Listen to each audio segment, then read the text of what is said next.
Alright guys, it's Friday and we finished another week. What a busy week, right? In terms of economic calendar, we had so much things happening. We did have the Fed, we did have ECB, we did have BOI, and then we had inflation rates, PPIs, we had all kind of news. So I just want to do a wrap up today on what was basically the opportunities we had the past week.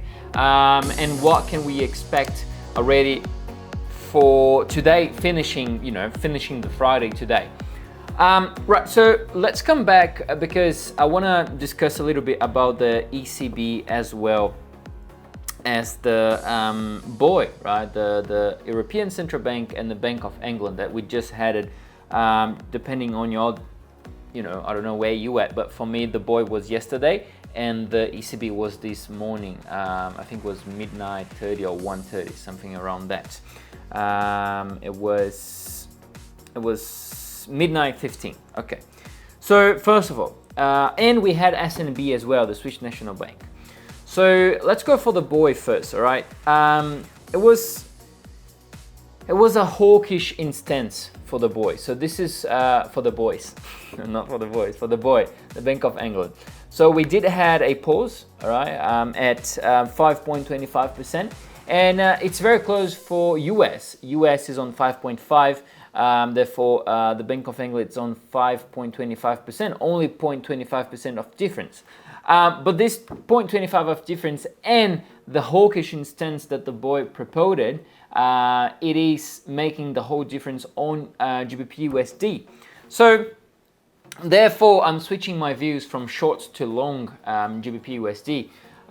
So this is going to be my take. I'm going to probably look at the 130 level. I know it's far away, but most probably we're going to hit that on the first half of next year, 2024, as well as when I'm expecting the Fed to to cut the rates and the BOI to keep holding the rates. So this difference between the Fed and the BOI will lead with a GBP USD higher than it is right now. We may have pullbacks during the way, definitely we will, right? It's just the market. The market doesn't go one way always, or up or down. It goes ups and downs until it reaches somewhere, right?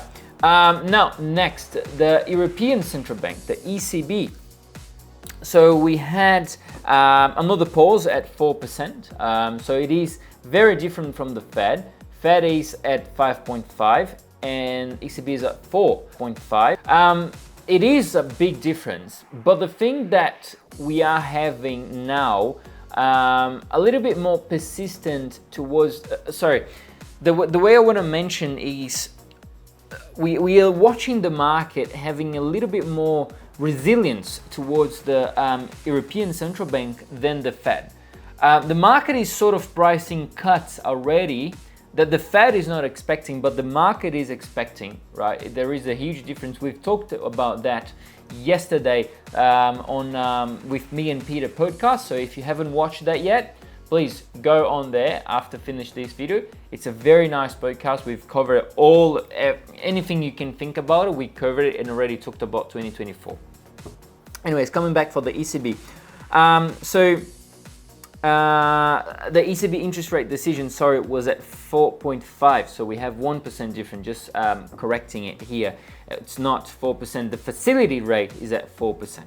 Anyways, we have 1% difference, is 2. What I'm expecting is basically the same thing what I'm expecting from the BOI, the Bank of England, all right?